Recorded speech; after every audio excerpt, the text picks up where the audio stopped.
Good morning, everyone. Now, next topic of this chapter is excretion in animals. So, guys, uh, अब हम जानते हैं कि किस तरह से कार्बन डाइऑक्साइड जो गैसेस फॉर्म में होता है, जो वेस्ट प्रोडक्ट होता है, उसको हम हमारे बॉडी से किस तरह से रिमूव करते हैं। जो हमने आगे देख लिया, एक्सेलेशन में कार्बन डाइऑक्साइड बाहर निकलता है। तो और हम ये भी जानते हैं कि अनडाइजेस्टेड फूड है वो भी हमारे बॉडी में से रिमूव होता है। वो हमने by the process of the egestion वो हमने देखा था न्यूट्रिएंट्स के अंदर। Now we have to discuss about the how the waste materials are removed from the body in the liquid form.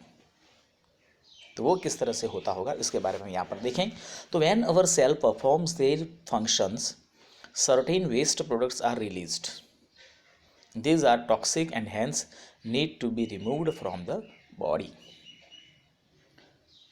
तो हमारे बॉडी में कुछ जो जितने भी केमिकल रिएक्शन चलते हैं नंबर्स ऑफ, उनमें से कुछ टॉक्सिक प्रोड्यूस होता है, उसको रिमूव करना जरूरी है। The process of removal the waste produce in the cell of the living organism is called excretion.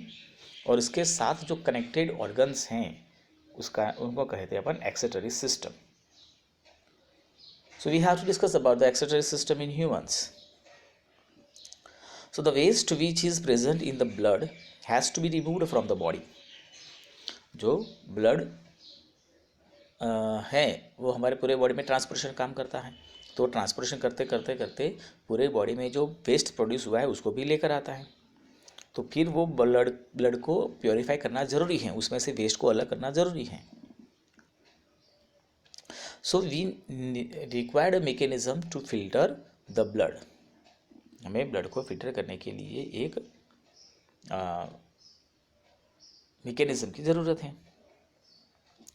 And this is done by the blood capillaries in the kidneys. तो kidney का काम है, हमारे बॉडी में जो किडनी का काम है वो ब्लड फिल्ट्रेशन का है। When the blood reaches to kidneys, it contains both useful and harmful substances. अब किडनी के अंदर जब ब्लड जाएगा तो ब्लड के अंदर दोनों चीज़ होंगी, कुछ कुछ काम के भी होंगे, कुछ कुछ बेकार होंगे, मतलब हार्मफुल होंगे। So the useful substances are absorb back into the blood and the waste dissolve in water are removed as urine. तो ब्लड के अंदर जो यूजफुल सब्सटेंसेस है उसको एब्जॉर्ब कर लिया जाएगा, वेरेज जो भी हार्मफुल सब्सटेंसेस है उसको रिमूव किया जाएगा in the form of urine. And from the kidneys the urine goes into the urinary bladder through tube like structure known as ureters. So you can see here these are the two kidneys bean shaped होती है। इनके अंदर filtration का काम चलता है, ultra filtration बोला जाता है इस प्रोसेस को, हमें उसमें नहीं देखना है। लेकिन by the end of this process the urine will be generated. Urine is the waste product. तो उसको किडनी में से ब्लेडर तक लाया जाएगा बाय यूरेटर। तो यूरेटर ट्यूब लाइक स्ट्रक्चर है। ब्लेडर में आने के बाद यूरिन यहाँ पे स्टोर होगा। It is stored in the bladder and passed out through the urinary opening at the end of a muscular tube called urethra. तो पहले किडनी में फिल्ट्रेशन होगा, यूरिन का फॉर्मेशन होगा, यूरिन जो है वो यूरेटर थ्रू यूरिनरी ब्लेडर में आएगा, ब्लेडर में आकर वो कुछ समय के लिए जमा होता जाएगा। When the urinary bladder is filled with the urine, it will be removed through the urethra. तो these are the organs, ये जो पूरा सिस्टम देख रहे हैं वो ह्यूमन एक्सक्रीटरी सिस्टम है और उनके अंदर ये सारे ऑर्गन्स जो हैं वो पार्टिसिपेटिंग करेंगे। Kidney, ureter, urethra, urinary bladder, ये सब एक्सक्रीटरी सिस्टम बनाते हैं। तो an adult human being normally passes about 1 to 1.8 liter of urine in 24 hours. कोई एक पर्सन जो है वो 1 से 1 लेकर 1.8 मतलब 1 से लेकर 2 लीटर जितना यूरिन जो है वो रिलीज़ करता है, जिसके अंदर वो जो यूरिन होता है उसके अंदर 95% में वाटर होता है, 2.5% urea and 2.5% other waste product होते हैं। तो इन वेस्ट प्रोडक्ट यूरिया और अदर वेस्ट प्रोडक्ट को रिमूव करने के लिए हमें पानी की ज़रूरत होगी, क्योंकि पानी जितना बाहर आएगा उतना ही अपने साथ वो वेस्ट को भी लेकर आएगा। इसीलिए दिन में अच्छा खासा पानी पीना चाहिए। We have all experienced that we sweat on a hot summer day, and the sweat is also one type of waste product। उसमें भी कुछ पानी, कुछ सॉल्ट्स होते हैं। आप देखो कई बार हमारे जो शर्ट्स या कुछ जो पहने होते हैं कपड़े, उनके ऊपर आपको वाइट कलर के पैचेस देखने को मिलते हैं। ठीक है, तो जब पसीना आता है तो पसीने से वो कपड़े भीग जाएंगे, फिर पानी पानी तो इवापोरेट हो जाएगा, लेकिन जो सॉल्ट हैं वो उस कपड़ों के ऊपर जाएगा, जिससे आपको वो वाइट कलर के पैचेस दिखने को मिलते हैं। So does sweat serve any other function? Yes it is. वो सिर्फ हमारे बॉडी में से वेस्ट को निकालने का काम नहीं करता है, और एक भी काम करता है, वो है कूलिंग का। हॉट समर डे में आपको पसीना होगा, क्यों? क्योंकि पसीने से आपको ठंडक मिलती है। आप समझो, जैसे आप मटके का पानी पीते हो तो ठंडा रखता है आपको, जब भरते हो इतना ठंडा नहीं होता है, लेकिन फिर थोड़ी देर के बाद वो ठंडा हो जाता है। तो क्या होता है यहाँ पर कि मटका जो होता है उसकी वॉल में से थोड़ा थोड़ा पानी बाहर आता है, और जो पानी बाहर आता है वो आसपास की एरिया में से गर्मी को एब्जॉर्ब कर लेता है और इवापोरेट हो जाता है।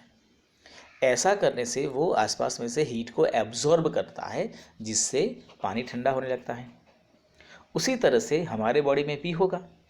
हमारे बॉडी के आसपास जो पसीना आएगा वो पसीना सरफेस एरिया में से हीट को एब्जॉर्ब करके ऊपर चला जाता है, जिसकी वजह से आपका आसपास का एरिया ठंडा और आपको ठंडक लगने लगेगी। ठीक है, नाउ पहली wants to know whether the other animals do also urinate. तो उसमें देखें आप, जैसे कि the way in which waste chemical are removed from the body the animal depends on the availability of water. जैसे एक्वेटिक एनिमल्स देख लो, fishes excrete cells waste as ammonia which directly dissolve in water. Like जब birds आप देखो, lizards, snakes, तो they excrete a semi solid white colored compound which is known as uric acid, and the major excretory products in humans is urea। तो सब में अलग अलग products और अलग अलग वेज हैं। अब कुछ प्रॉब्लम होता है किसी की बॉडी में, और सपोज कि किडनी ने काम करना बंद कर दिया, हम बोलते हैं उसको किडनी का फेल हो जाना।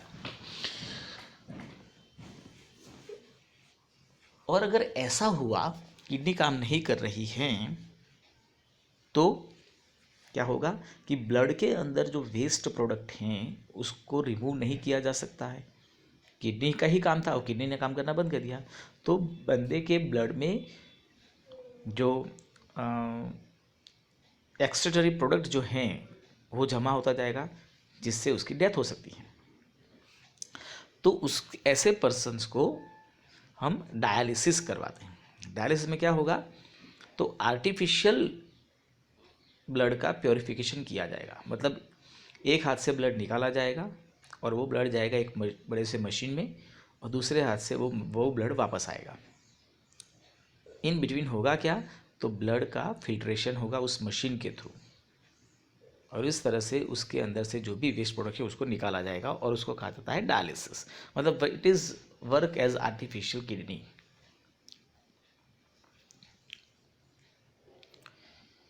सिमिलरली ये क्या गया, सिमिलरली व्हेन वी स्वेट, अच्छा ये ऊपर वाला पोर्शन है,